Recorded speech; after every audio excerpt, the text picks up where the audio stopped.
Good afternoon, everyone. Today is March the 25th, and we have no shortage of excitement in the next 3 weeks. So Vladimir Putin's eyes are, well, a bloodshot. Inflation is coming back in the United States with a force not seen in almost 1 year. But while the world is becoming more and more uncertain from a financial point of view, we are moving forward and holding our biggest event to date. And the reason is that you can do something in your own interest in the difficult times to come ahead. Learn how to navigate the financial world and give yourself the opportunity to be independent. So follow us on the YouTube or come in person to the 3 Conscious Finance Conference with the Trade in the Market hosts together with the Pepperstone broker. So listen to the presentation from us, be part of how an internationally recognized sociologist, Zoltan Pogača, and internationally recognized broker, Pepperstone, and the Trade on the Market, which uniquely educates you, think about the training. Whether you're participating in person or on YouTube, ask questions that we will answer in the last section of the event, and also take advantage of the 50% discount, for which the coupon code will be published exclusively during the event only. So you don't have to do so much things, but only to go to our website and click to the register now banner on the first page. And so you will be driven to a page where you can sign up for our newsletter. To sign up for the newsletter is absolutely free. In order to make the decision whether you want to be an on-site participant or you want to see the online stream, you just click on the button, just fill your name and your email address, send this whole, and then we will be able to register you. So once you're done with this, you are absolutely okay to go to the YouTube, or we will send the link later on.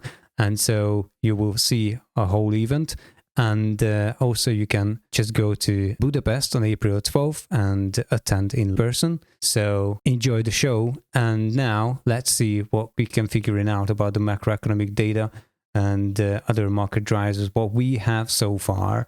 And let me just show you one very little important information, which is technically the macroeconomics its own. So there will be Monday, and the Monday will be relatively easy. The US new home sales going to come, and we don't wait too exciting news about that part of the world.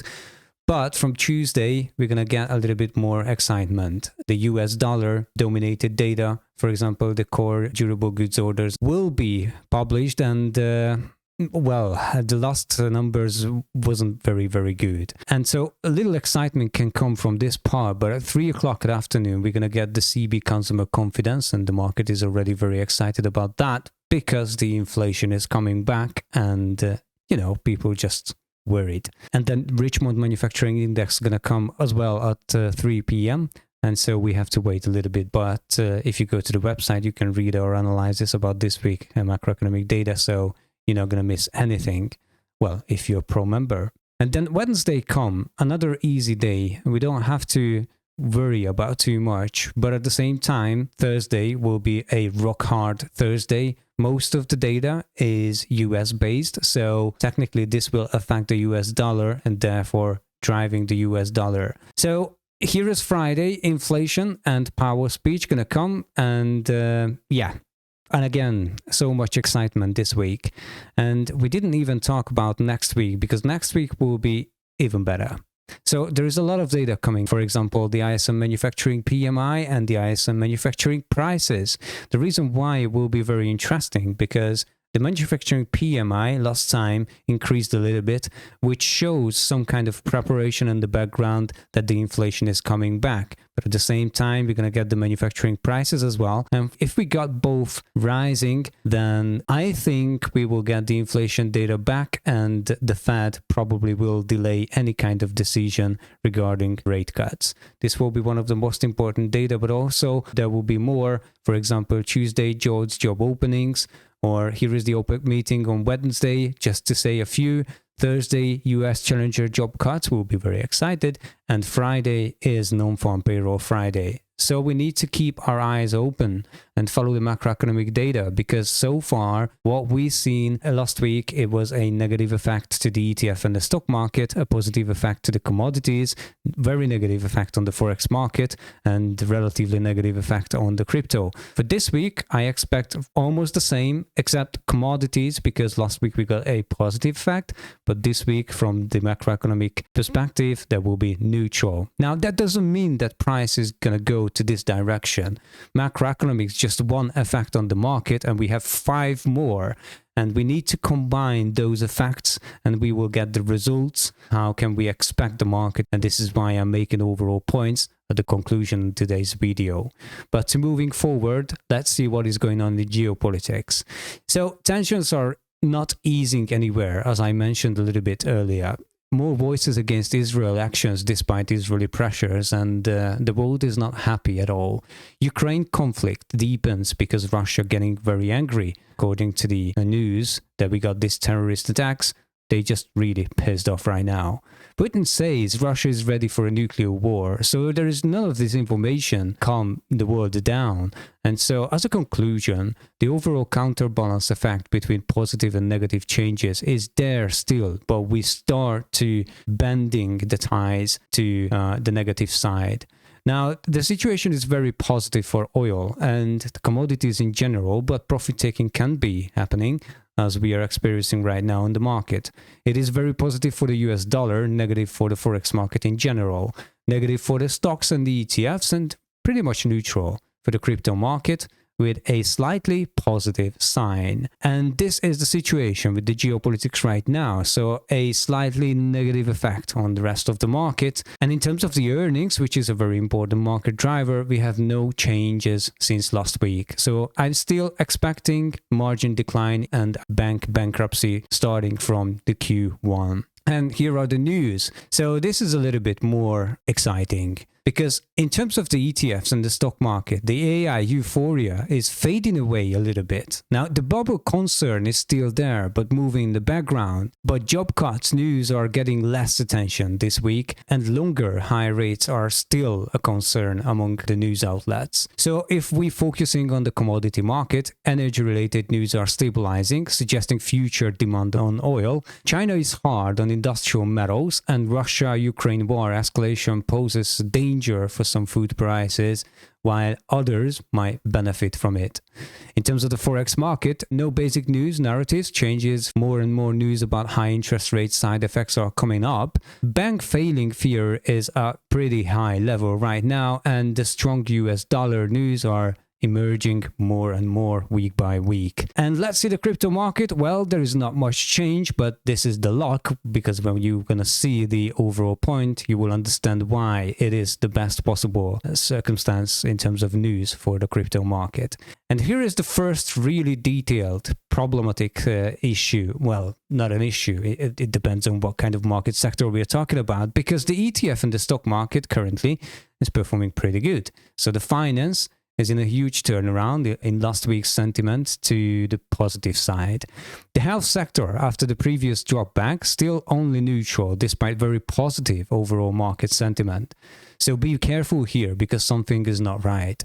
The tech sector usually improving with high volatility, so turning positive right now, but we gotta be very careful because of the possible high inflation. So that really depends on how this information will drive the market sentiment on the tech sector. Now, the retail sector is another nice improvement. Market seems hungry right now, so we got to be careful here for the potential profit takings. Consumer services was very positive last time and managed to improve on sentiment. The second most stable sector right now in terms of sentiment, so it is really nice and really good. The car industry surprised us a little bit because it's coming back after a bad disappointment. We'll see how they do, because cars are very expensive, and if the inflation coming back, car is not going to be any cheaper anytime soon. Transportation sends us good vibes. It's coming back to this sector. Nice turnaround from negative to positive since last week, so I'm very happy to see that. The energy sector shows further increase in positivity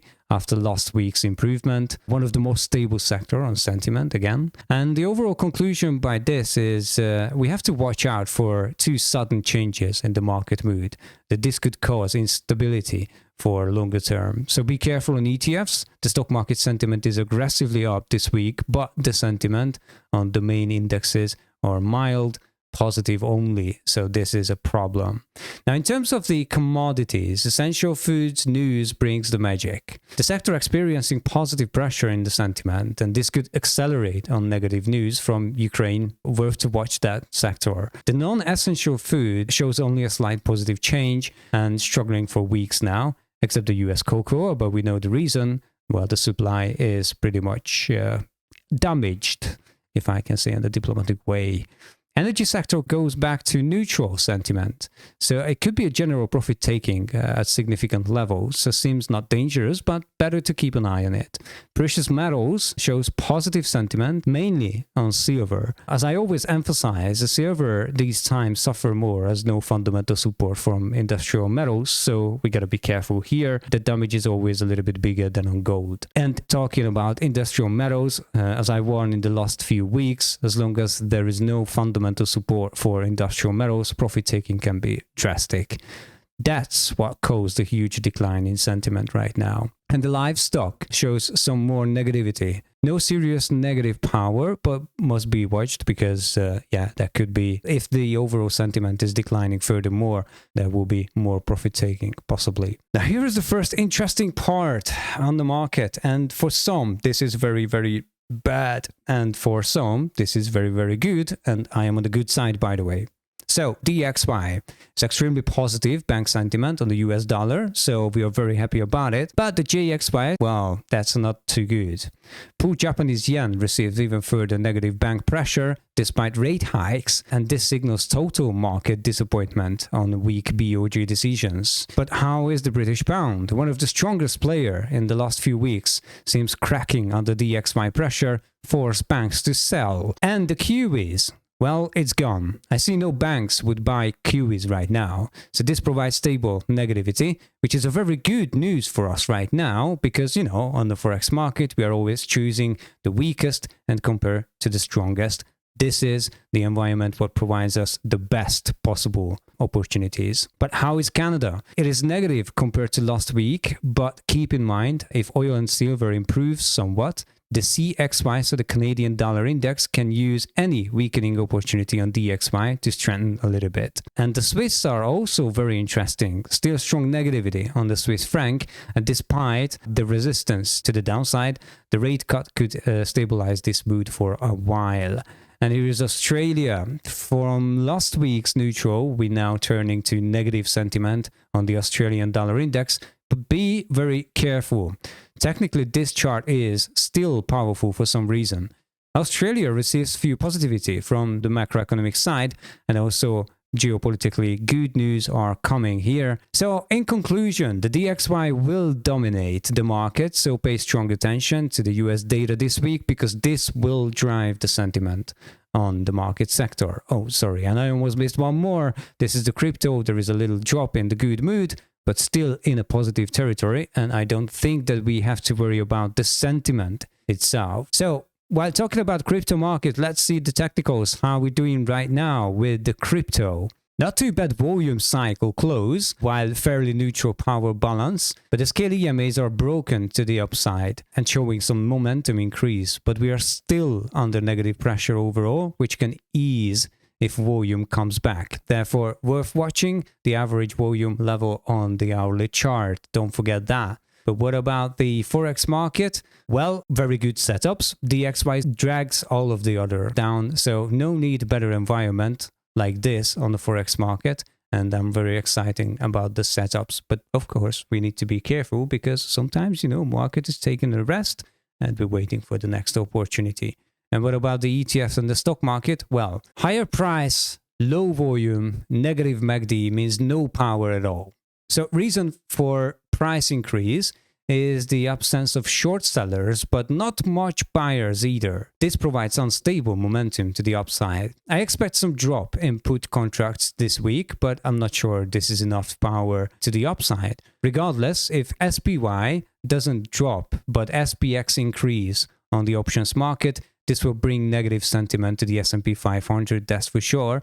And we know how this affects other market sectors. So remember, we are missing the buyers, and that's a very, very dangerous time. So in conclusion, to take all these information to different market sectors, let's watch the ETF market first. There's a pretty decent correction in the overall point from minus 37 to minus 26, which seems to be very nice, right?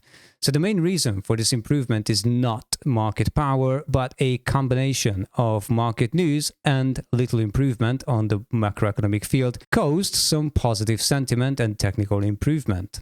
This means the positive technical environment is there, but there is no power in it.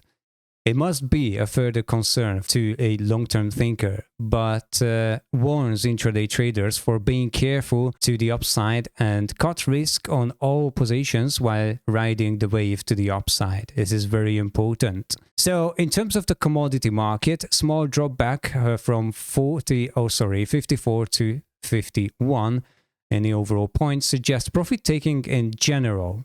Well, last week I warned for possible deeper correction on industrial metals if profit taking come. And well, it came, and it is deep.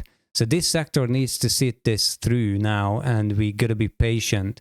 But the rest of them is also taking some kind of rest. So yeah, we gotta be patient. In terms of the Forex market, it is developing very interestingly. So according to my overall point calculation, last week I mentioned that might be the end of a possible upside correction on most of the indexes apart from the DXY, of course. Now, this point prediction was more than accurate, and the trend movement to the downside is very, very powerful. So this is perfect condition on the Forex market right now. Do not ignore the fact, however, that assets are sometimes stop and make corrections. It will eventually come. Stick to the strategy what you use and do not trade against the trend. You are not better than the market, so it doesn't really make sense at all. CXY and AXY is dangerous, so the Canadian dollar and the Australian dollar is just holding too strong, fundamentally too strong. Now, the Japanese yen index is risky, so no proof, but watch out for the BOJ reaction because they could do something will explode the Japanese yen. I'm not saying they will, but there are potential right now with the rate hikes. So EXY, which is the euro index, BXY, which is the British pound, ZXY, this is the Kiwi, and SXY is looking stable, providing perfect opportunities. And as I said, the DXY is the god. So the main risk on the Forex market is the DXY correction, as it will trick unexperienced traders, make them trade against the trend, then lose their money at the end. So don't be unexperienced. You spent enough time with the trade in the market. If you do anyway, sorry, and thanks for your money on the long run, because I'm going to take out on the other side. But now let's go through to the stock market, how we're standing right now.